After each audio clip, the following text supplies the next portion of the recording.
Havaday and good afternoon, Senators, Speaker.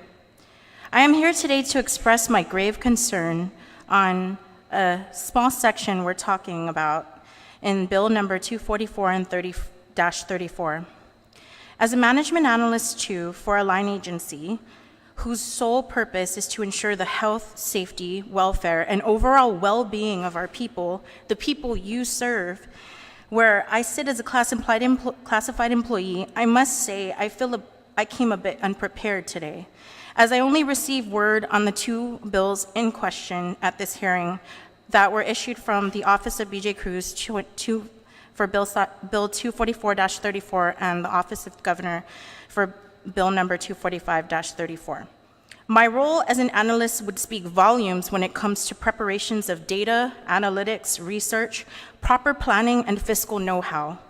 But it doesn't take much to see that the short paragraph I had access to read in Bill 244-34 just the other day, Section 4, entitled Competitive Wage Act of 2014, Frozen, unfortunately doesn't make much sense.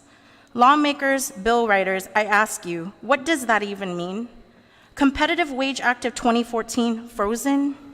When you take a photo or a picture from your camera, you in turn take a freeze frame of what's there, right? What's in existence. Nothing changes, it's the status quo. But I asked our lawmakers and our bill writers today, there is a lot of rhetoric being tossed around, making this small section unclear and frighteningly false in its verbiage. A press release that was also being circulated by the bill's authors stated that in addition to the initial round of cost reductions at each agency level totaling $17 million, Cruz's proposal would save an approximate $10 million for the government of Guam through rollbacks. This was not implied as a freeze, but rollbacks in fiscal year 2018.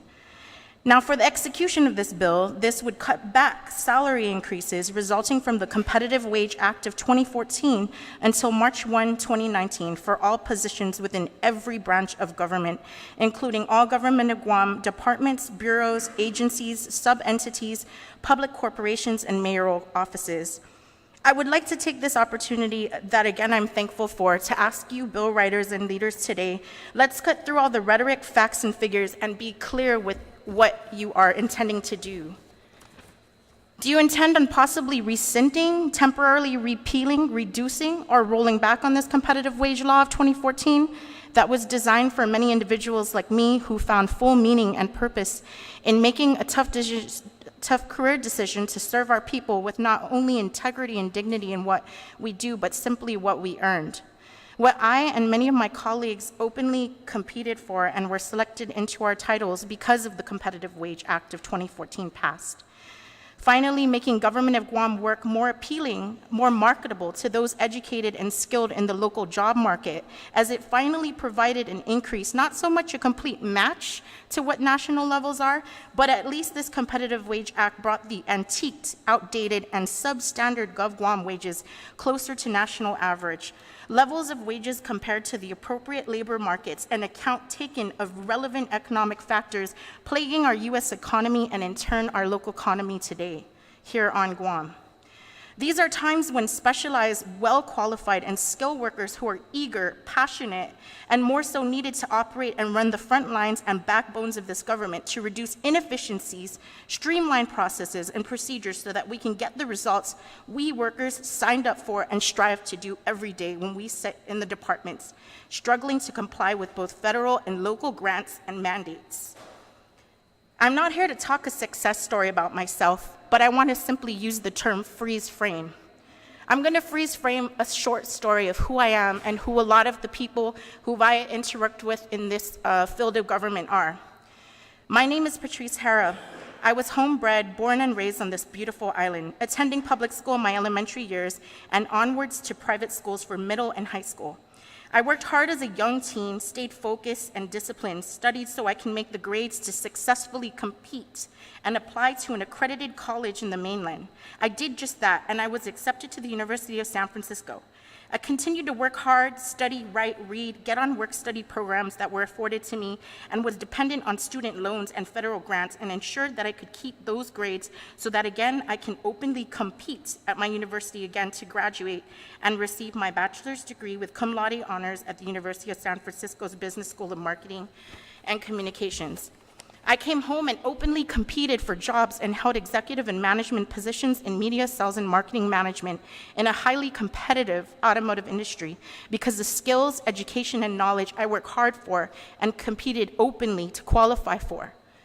In the back of my head, serving my community was something I always wanted to do, but it had to take a wait and had to come later because, well, government leaders, senators, the jobs just didn't pay enough.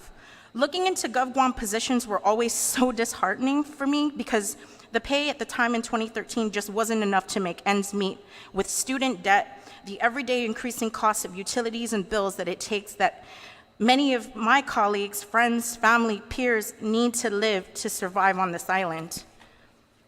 Because this